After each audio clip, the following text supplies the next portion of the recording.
तुम लोग आगे भविष्य में कुछ बड़ा करोगे। ये जो बच्चे हैं किस क्लास से हैं ये सामने वाले?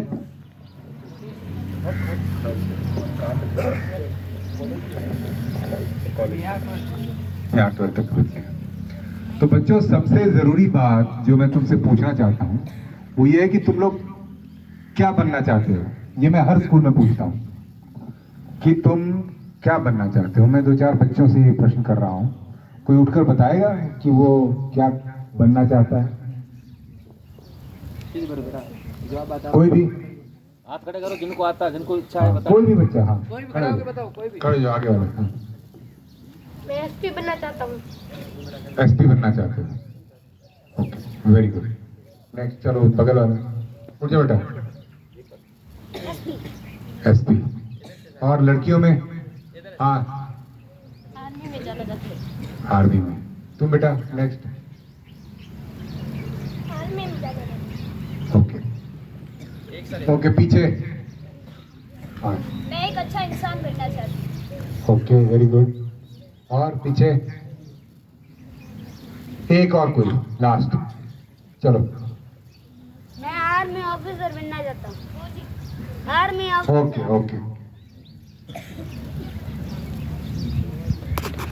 बोलो, जोर से बोलो बेटा। आर्मी ऑफिसर बनना चाहता हूँ। हाँ ठीक है, तुमको सुन लिया, वेरी गुड। हाँ, ओके, बैठो। अच्छा, अभी ये है, तुम लोग की उम्र कम है, लेकिन मेरी बात को समझने की कोशिश करना। जो क्लास तीसरे, चौथे, पांचवे के बच्चे हैं उनके लिए मैं, हो सकता है उनकी उम्र से ज्यादा बड़ी बात कर रहा हूँ, लेकिन इस बात को ध्यान से समझना। बनने की चाह ना हो, करने की चाह हो। अगर करने की चाह होगी तो तुम उस क्षेत्र में बनोगे और तब आगे बढ़ोगे। दूसरे को देखकर कि वो ये बना हुआ है, अपनी चाह नहीं रखेंगे। तुमको क्या बनना है वो इस पर निर्धारित है कि तुम क्या करना चाहते हो। इस बात को बखूबी समझ लेना।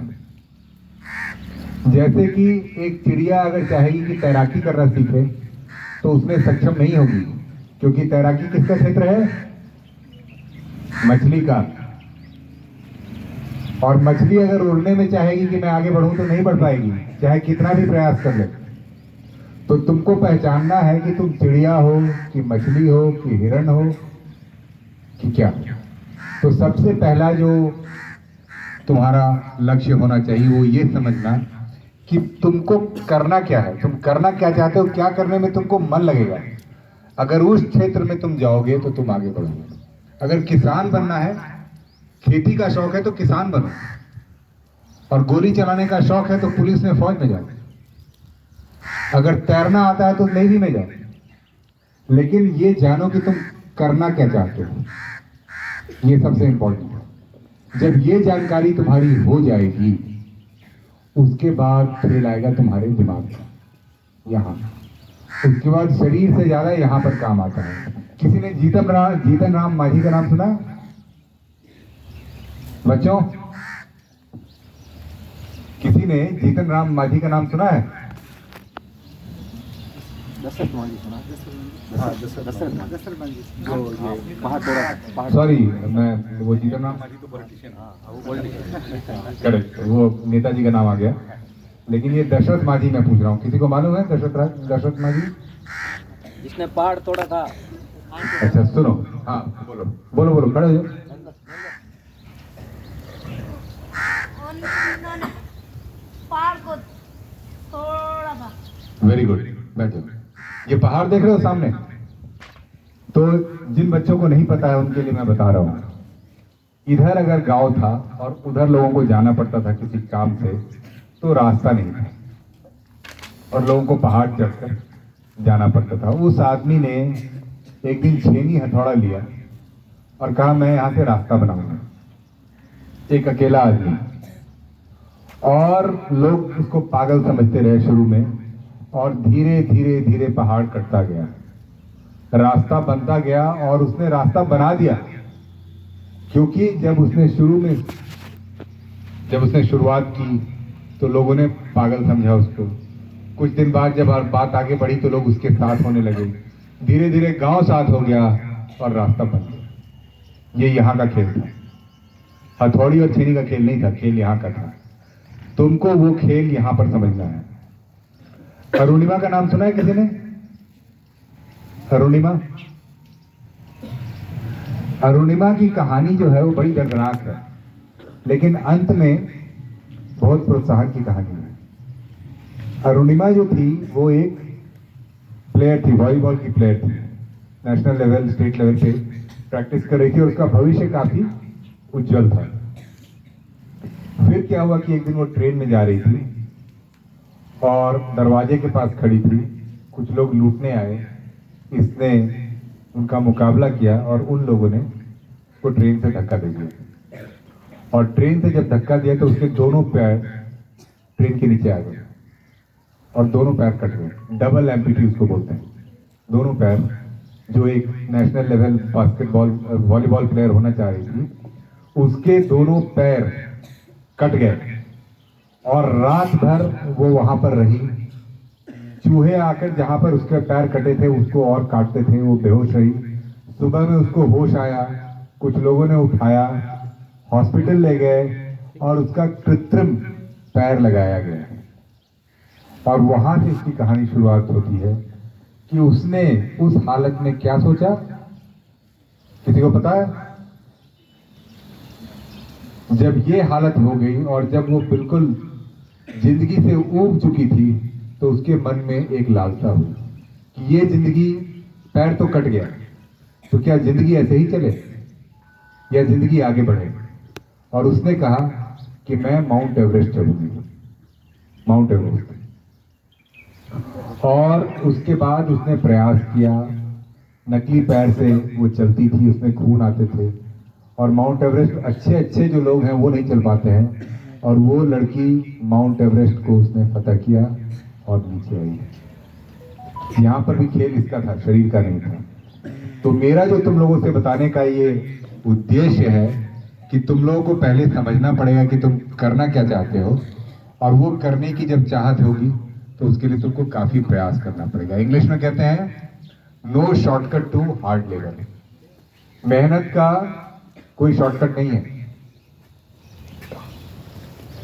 बाकी देश को आगे बढ़ाने के लिए, देश कैसे आगे बढ़ेगा? देश आगे बढ़ेगा जब हर देशवासी खुद आगे बढ़े।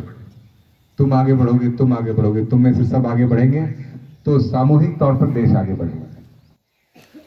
ये बात क्लियर है तुम लोगों को?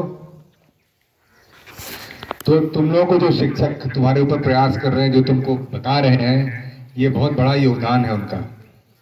गुरुर ब्रह्मा गुरुर विष्णु, सुना है तुम लोगों ने? तो गुरुजी जो बताते हैं उसका अनुसरण करो, उसको सीखो और जितना वो बताते हैं उससे 10 गुना मेहनत करो। तुम लोग अभी शहर के या देश के बिल्कुल सीमावर्ती इलाके में, मुझे ये भी पता चला कि लड़कियों की पढ़ाई ज़्यादा आगे नहीं हो पाती है इस क्षेत्र में, जबकि बाकी क्षेत्र में, शहरों में, दिल्ली में, गुड़गांव जहाँ से मैं आता हूँ, वहाँ लड़कियाँ बहुत आगे हैं पढ़ाई में। और लड़कियाँ आगे होंगी तो लड़के आगे होंगे। लड़कियों को आगे होना है, घर में बताना है कि मैं पढ़ना चाहती हूँ। और घर में जब ये बताओगे कि मैं पढ़ना चाहती हूँ तो उसके लिए तुमको दिखाना पड़ेगा कि तुम पढ़ने में अच्छी हो। अगर तुम अच्छी नहीं होगी और बोलोगी मैं पढ़ना चाहती हूँ तो अभिभावक उस चीज को संज्ञान नहीं देंगे। रही बात अभी जो सर बोल रहे थे यहाँ पर एनसीसी और देने की, तो बॉर्डर एरियाज को अभी 8 लाख वैकेंसी और सरकार ने अनाउंस किया है कि देगी। कब तक आती है वो वैकेंसी हमको नहीं पता है, लेकिन बॉर्डर एरिया का मतलब हो गया भारत का बहुत लंबा चौड़ा बॉर्डर है, तो उसमें यहाँ पर कितनी वैकेंसी आएगी वो भी देखना है। फिर आएगी तो अकॉर्डिंगली हम सबको वैकेंसी देंगे। मगर